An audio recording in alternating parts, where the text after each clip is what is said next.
نحمده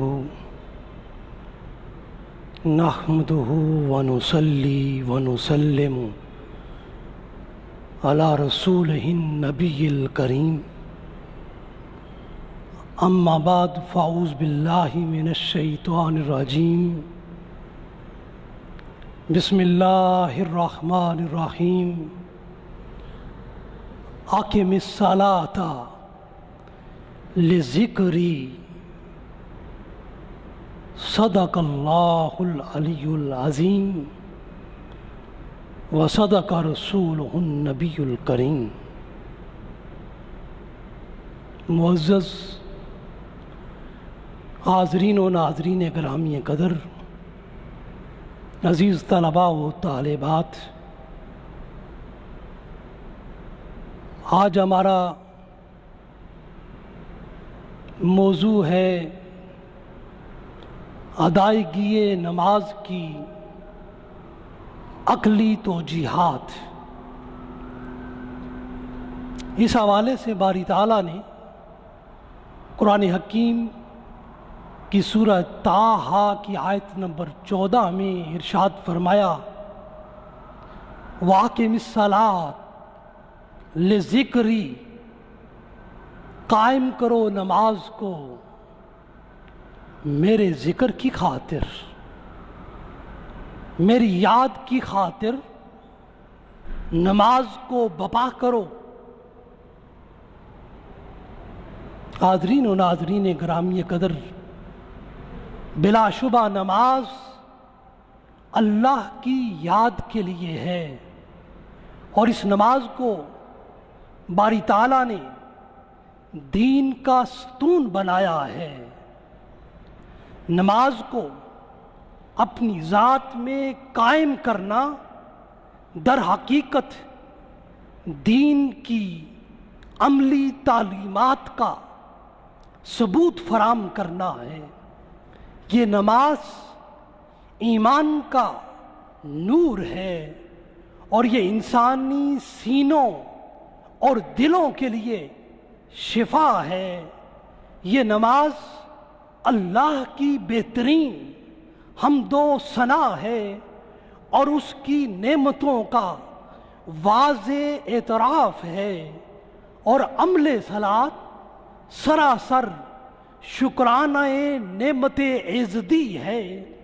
جملہ عبادات کی اصل یہ نماز ہے، اور یہ نماز اپنے نمازی کو بے حیائی اور فحش چیزوں سے بچاتی ہے، اور اس کو رزق کی تلاش پر آمادہ کرتی ہے۔ یہ ہمارے انسانی نفس کے سامنے گناہ کے وقت ڈھال بن جاتی ہے، اور انسانی نفس کو گناہوں سے بچاتی ہے۔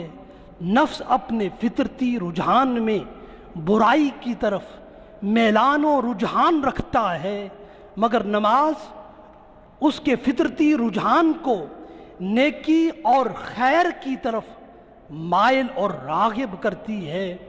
ایک دن اور رات میں بندہ لازمی طور پر خود کو 5 وقت کے لیے اللہ کے حضور لے کر جاتا ہے۔ وہ بندہ بارگاہ خدا بندی کے آداب کو بجا لاتے ہوئے خود کو پیکر خشوع و خضوع بناتا ہے، اور اپنے نفس کی خواہشات کو اپنے قدموں کے نیچے ڈال دیتا ہے، خود کو احکامات الہیہ کا پیکر مجسم بناتا ہے، اور خود کو ہمتاً اپنے محبوب حقیقی کی طرف راغب کر لیتا ہے۔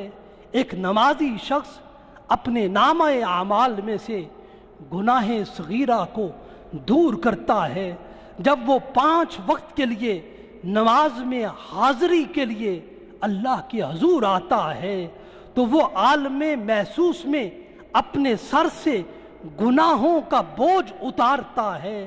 کبھی وہ اپنے گناہوں کو رکوع کی صورت میں اپنے سر سے اتارتا ہے، کبھی سجدہ اور قعدہ کی صورت میں اپنے صغیرہ گناہوں کو سر سے نیچے گراتا ہے۔ نماز اپنے نمازی کے دل میں اطمینان پیدا کرتی ہے، اور یہی قرآن کا بیان ہے، الا بذکر اللہ تطمئن القلوب، بلا شبہ اللہ کا ذکر دلوں کو اطمینان اور سکون عطا کرتا ہے۔ حاضرین و ناظرین گرامی قدر، نماز کا عمل مصائب و مشکلات میں انسان کے اندر جزا و فضا کی کیفیت پیدا نہیں کرتا، بلکہ نماز ہر گھبراہٹ اور ہر خوف سے انسان کو نجات دیتی ہے۔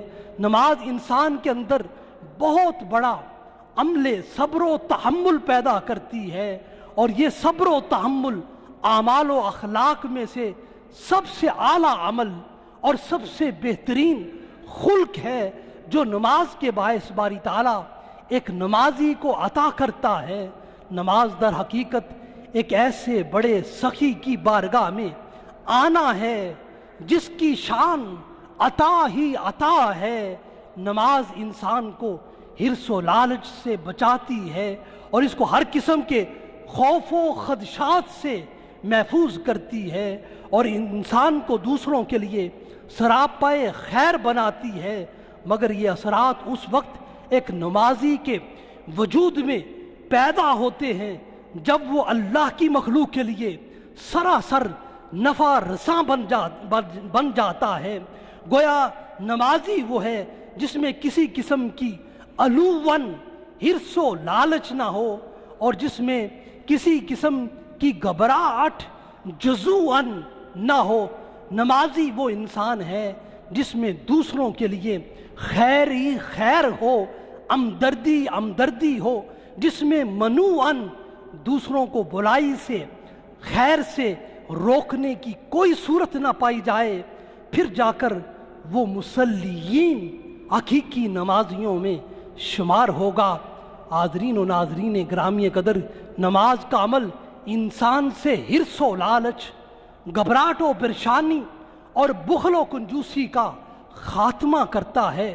اس لیے ارشاد فرمایا، ان الانسان خلق ہلوعا واذا مسہ الشر جزوعا واذا مسہ الخیر منوعا الا المصلین، بے شک انسان بے صبر اور بہت لالچی پیدا ہوا ہے۔ جب اسے تکلیف و مصیبت پہنچتی ہے تو سخت گھبرا جاتا ہے، اور جب اسے دولت ملتی ہے تو یہ اس دولت میں بخل کرتا ہے، سوائے ان لوگوں کے جو نماز کو قائم کرنے والے ہیں۔ حاضرین و ناظرین گرامی قدر، اس آیہ کریمہ میں الا المصلیین کہہ کر نمازی انسان کو علوًا بے صبری، لالچ، جزوعاً گھبراہٹ اور منوعاً بخل سے استثناء عطا کر دیا ہے۔ گویا ہر انسان اپنی خلقت میں کچھ رذائل اور کچھ اسفل چیزیں لے کر آتا ہے۔ جب انسان نماز کا عمل شروع کرتا ہے تو باری تعالیٰ اس انسان کے اندر انسانی قدروں کو سیکل کر دیتا ہے، اور اس کو مختلف رذائل اور متنوع زلزال سے بچا لیتا ہے۔ اس لیے بندگان خدا نماز کو اللہ کی یاد کے لیے قائم کرتے ہیں، اور اللہ کی یاد کی تازگی کے لیے اسے ادا کرتے ہیں، اور ان کی نماز کا مقصد ذکر الہی ہوتا ہے۔ اس لیے فرمایا وَأَقِمِ الصَّلَاةَ لِذِكْرِی، نماز کو میری یاد کی خاطر میرے لیے قائم کرو۔ حاضرین و ناظرین گرامی قدر، یاد مولا کا تقاضا یہ ہے کہ بندہ اپنی زبان کے اعمال سے غافل نہ ہو، بلکہ وہ اپنے جسم کے سارے اعمال سے بھی لا تعلق نہ ہو۔ ہر وہ چیز جو اس کو اس کے مولا سے دور کر دے، لا تعلق کر دے، اور اس کے ذکر سے اس کو محروم کر دے، اور اس سے اس کے ناطے کو کمزور کر دے، وہ شے غفلت میں ڈالنے والی ہے۔ اس لیے بندہ وہ ہے جو جہاں ہو اپنے مولا کو وہیں پر محسوس بھی کرے، یاد بھی کرے۔ فَسَمَّ وَجْهُ اللَّهِ کا وہ پیکر مجسم ہو، اس کا اس دنیا میں کاروبار ہو، اس کا دفتر ہو، اور اپنے عمل کے ذریعے اپنے مولا کو یاد کرنے والا ہو، اگر اس کا عمل، اس کا خلق، اس کا رویہ، اس کا انداز، اس کا اسلوب حیات مولا کے احکام کے مطابق ہے، تو وہ اللہ کا ہر لمحہ، ہر لحظہ ذاکر ہی ذاکر ہے۔ اگر اس کے اعمال، اخلاق اور کردار میں اسلامی تعلیمات کی آئینہ داری نہیں ہے، عکس بندی نہیں ہے، تو وہ غافل بندوں میں شمار ہوتا ہے۔ اس لیے ایسے بندوں کو متوجہ کرتے ہوئے ارشاد فرمایا وَلَا تَكُن مِّنَ الْغَافِلِينَ، سورہ الاعراف میں یاد الہی سے غافل ہو جانے والے بندوں میں تم شمار نہ ہو، ان میں شامل نہ ہو۔ حاضرین و ناظرین گرامی قدر، غفلت کا خاتمہ یاد الہی سے ہوتا ہے۔ یاد فقط زبانی سے نہ ہو بلکہ اعمال و اخلاق سے بھی ہو۔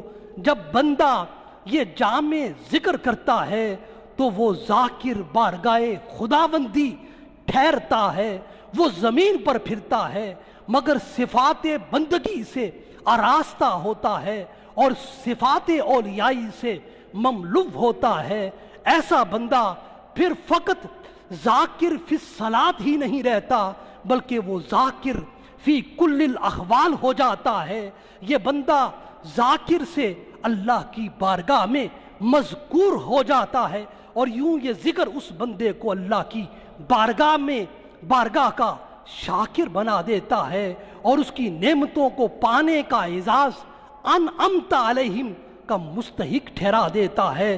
نماز ذکر الہی کا یہ راز اور اعزاز اس آیہ کریمہ کے ذریعے اپنے عمل صلاۃ اپنانے والوں کو بتاتی ہے۔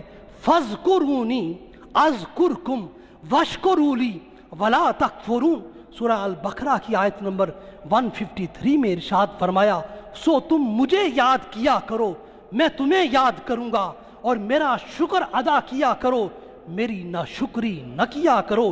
اس لیے باری تعالیٰ نے اپنے بندوں کو حکم دیا وَأَقِیمُوا الصَّلَاةَ، اب اس نماز کو باری تعالیٰ نے قائم کرنے کے مختلف اوقات مختص کر دیے ہیں، مقرر کر دیے ہیں، تاکہ ذکر کثیر کا عمل ہر لمحہ ہر لحظہ جاری رہے، اور عدم ذکر انسان پر غفلت کے حجابات مسلط نہ کرے۔ نماز در حقیقت ذکر الہی ہے، اور ذکر الہی کا تسلسل اور کثرت یہ چاہتا ہے کہ بندہ نماز میں اور اللہ کی یاد میں رہے مخصوص اوقات میں۔ اس لیے نماز کو مقرر کر دیا تاکہ انسان کا سارا دن یاد الہی سے معمور ہو۔ اس لیے ارشاد فرمایا ان الصلاۃ کانت علی المؤمنین کتابا موقوتا، بے شک نماز مومنوں پر اپنے مقررہ وقت پر فرض کی گئی ہے۔ اب ان اوقات مقررہ کی تفصیلات بھی قرآن نے بیان کر دی ہیں۔ نماز کے وہ مقررہ اوقات کتابا موقوتا کیا ہیں، اس حقیقت کو بھی قرآن کی مختلف آیات بیان کرتی ہیں، واضح کرتی ہیں۔ ارشاد فرمایا سورہ ہود میں وَأَقِمِ الصَّلَاةَ طَرَفَيِ النَّارِ وَزُلَفًا مِنَ اللَّيْلِ، اور نماز دن کے دونوں سروں اور کناروں پر اور کچھ رات کے حصوں میں قائم کریں۔ اس آیہ کریمہ میں طرفی النار میں 3 نمازیں فجر، ظہر اور عصر شامل ہے، جبکہ زلفاً من اللیل میں مغرب اور عشاء کی نماز داخل ہے۔ کبھی انہی اوقات صلاۃ کو قرآن لدلوک الشمس اور الی غسق اللیل کی صورت میں بیان کرتا ہے، کبھی فجر کے لیے صراحتاً وقرآن الفجر کا اسلوب اختیار کرتا ہے، کبھی انہی نمازوں کے لیے ہین تمسون اور ہین تصبحون اور ہین تظہرون سورہ روم میں ان اوقات صلاۃ کو بیان کرتا ہے۔ اور ان سب اوقات صلاۃ کا تعین اور ان کا مقصد یہ ہے کہ بندہ اقیم الصلاۃ کیا عمل ہرگز نہ چھوڑے بلکہ صلاۃ مکتوبہ کو ہر حال میں قائم کرے۔ کبھی قرآن نے کہا وَسَبِّحْ بِحَمْدِ رَبِّكَ کا عمل بھی نماز میں قائم کرتے رہو، اللہ کی تسبیح اور اللہ کے ذکر کو خصلت دوام کے ساتھ اپناتے رہو۔ حاضرین و ناظرین گرامی قدر، اگر ہم فرضیت نماز کی حقیقت میں ڈوب جائیں اور اس میں غور و فکر کریں تو یہ بات سمجھ میں آتی ہے کہ نماز فرض کرنے کا مقصد صرف ذکر الہی کا قیام ہے اور اس کے ذریعے شکران نعمت کا عمل اختیار کرنا ہے۔ باری تعالیٰ نے سب سے بڑا احسان ہم پر یہ کیا ہے کہ اس نے ہم سب کو یہ توفیق عطا کی ہے کہ اپنے ذکر کے لیے ہمیں خوبصورت شکل بھی عطا کی ہے، صورت بھی عطا کی ہے۔ اس لیے فرمایا وَصَوَّرَكُمْ فَأَحْسَنَ صُوَرَكُمْ، اس خدا نے تمہیں صورتیں عطا کی ہیں اور کیا خوبصورت تمہیں بنایا ہے اور تمہاری صورتوں کو کتنا حسین بنایا ہے۔ باری تعالیٰ نے انسانی صورت کو احسن تقویم کا حامل بنایا ہے۔ لَقَدْ خَلَقْنَا الْإِنسَانَ فِي أَحْسَنِ تَقْوِيمٍ، بے شک ہم نے انسان کو عقل و شکل کے اعتبار سے بہترین اعتدال پر پیدا کیا ہے۔ اب اس حقیقت میں کوئی شک و شبہ نہیں کہ باری تعالیٰ کی ساری مخلوقات ایک طرف اور خلق انسان ایک طرف، مگر باری تعالیٰ نے انسان کو تمام مخلوقات سے اشرف الخلق بنایا ہے۔ یہی وجہ ہے کوئی بھی انسان حالت عقل و خرد میں کسی بھی مخلوق کو دیکھ کر یہ خواہش نہیں کرتا کاش میں اس مخلوق جیسا اپنی شکل میں ہوتا، اپنی صورت میں ہوتا۔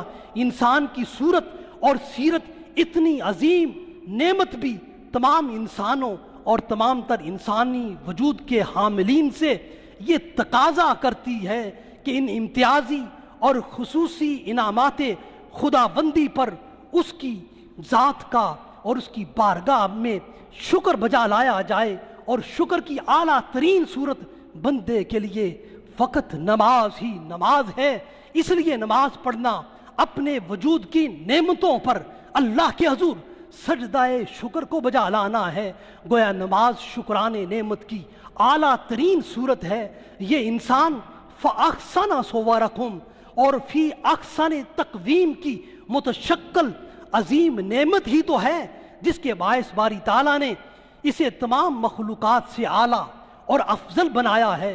باری تعالیٰ نے یہ خوبصورت اعضائے جسد انسان کو بغیر کسی استحقاق کے محض اپنے فضل و کرم سے عطا کر دیے ہیں۔ ان خوبصورت اعضاء کی عطا پر بھی انسان پر اللہ کا شکر ادا کرنا بصورت نماز لازم اور فرض ہے، تاکہ انسان کو منہم کے حکم کی اطاعت میں تاکہ انسان ان سارے اعضاء کو اپنے منہم کے حکم کی اطاعت میں استعمال میں لائے۔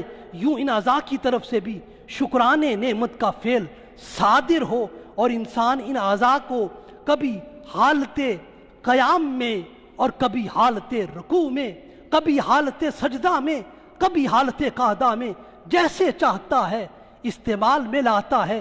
اسی طرح انسان کے باطنی اعضاء ہیں وہ بھی مصروف عبادت ہوتے ہیں۔ دل سے انسان نیت نماز کرتا ہے اور اس دل پر خوف و رجا کی کیفیات طاری ہوتی ہیں۔ انسانی عقل اللہ کے حضور تعظیم و احترام بجا لاتی ہے اور یوں نماز میں ہر عضو اپنے منہم حقیقی اور اپنے معبود حقیقی کا شکر ادا کرتا ہوا نظر آتا ہے۔ حاضرین و ناظرین گرامی قدر، انسان نماز میں ہاتھ باندھ کر بڑے ادب کے ساتھ قیام کرتا ہے۔ یہ عمل در حقیقت انسان کی طبعی اور فطرتی عادت کی طرف اشارہ کرتا ہے۔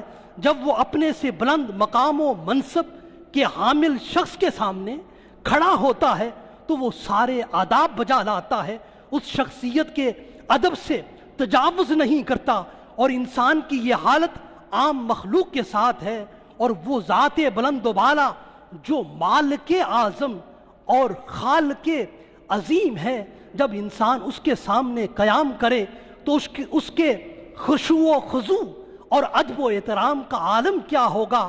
وہ اپنے وجود کو سر سے پاؤں تک سراپائے ادب بنائے گا اور تعظیم و احترام کی انتہا کر دے گا، اور اپنے عقل و دل کی ساری کائنات کو اس کے حضور پیش کر دے گا، تاکہ اس کا ادب اس کی ذات کے شیان شان ہو جائے، بس انسان اس تصور کے ساتھ اس کے حضور ہاتھ باندھے قیام کرتا ہے، پھر اپنے ہاتھوں کو ناف کے نیچے رکھتا ہے، بائیں ہاتھ کو نیچے اور دائیں ہاتھ کو اس کے اوپر رکھتا ہے، بایاں ہاتھ عالم سفلی کی نمائندگی کرتا ہے، دایاں ہاتھ عالم علوی کی نمائندگی کرتا ہے، عالم اسفل اور عالم بالا کا نمائندہ بن کر انسان اللہ کے حضور حاضر ہوتا ہے۔ پھر انسان رکوع میں اپنی گردن، اپنا سر جھکا دیتا ہے۔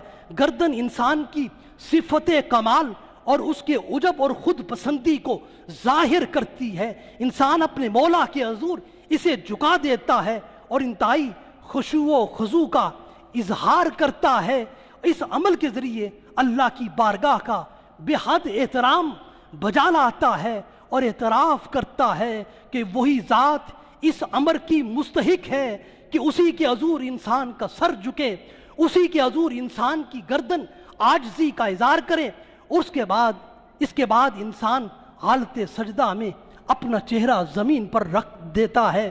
بلا شبہ انسانی اعضاء میں سے سب سے باعث عزت اور باعث احترام یہی چہرہ ہی ہے۔ جب انسان اپنے چہرے کو زمین پر رکھتا ہے تو یہ عمل اپنے رب کے حضور انتہائی عاجزی اور انکساری کا اظہار کرنا ہے، اور مقام بندگی کا کمال مقام سجدہ میں ہے۔ ایک بندے کے لیے یہی سجدہ ہی سب سے بڑی عزت کا باعث ہے۔ سجدے میں انسان اپنا مقام تقریم، پیشانی، اپنی ناک، اپنے چہرے اور اپنے سر کو اللہ کے حضور سب سے اسفل اور سب سے اخص چیز مٹی پر رکھ دیتا ہے، تاکہ مقام بندگی کا عز و انکسار، تعظیم و تکریم، ادب و احترام، عبادت و ریاضت کا حق ادا ہو جائے۔ قرآن نے کہا یہ سجدہ بندے کا رب کے ساتھ مقام قربت کی انتہا ہے۔ یہ سجدہ ہی انسان کو اپنے مولا کے سب سے زیادہ قریب کر دیتا ہے۔ اسی وجہ سے انسان سجدے میں رب کی ساری خدائی اور ساری ربوبیت کو اپنی طرف منسوب کر کے یوں کہتا ہے سبحان ربی الاعلی، سبحان ربی الاعلی۔ اس کے بعد انسان حالت تشہد میں بیٹھتا ہے تو وہ اب اپنے رب کی قربت کو معرفت میں بدلنا چاہتا ہے، اور اس مقصد کے لیے اس ذات پر درود و سلام بھیجتا ہے جس کو سب انسانوں سے زیادہ معزز اور سب انبیاء کا سردار بنا کر، اور آپ کو خلت سید الرسل اور تاج ختم خاتم النبیین پہنا کر اپنی معرفت کے جام پلائے ہیں۔ ایک نمازی حالت نماز میں بھی رسول اللہ صلی اللہ علیہ وسلم کی ان ساری صفات کا اعتراف کرتا ہے اور آپ کی بارگاہ میں درود و سلام کا نذرانہ پیش کرتا ہے، تو باری تعالیٰ اس کی نماز کو قبول کرتا ہے۔ اس لیے ایک نمازی حالت نماز میں کہتا ہے السلام علیکہ ایھا النبی ورحمۃ اللہ وبرکاتہ۔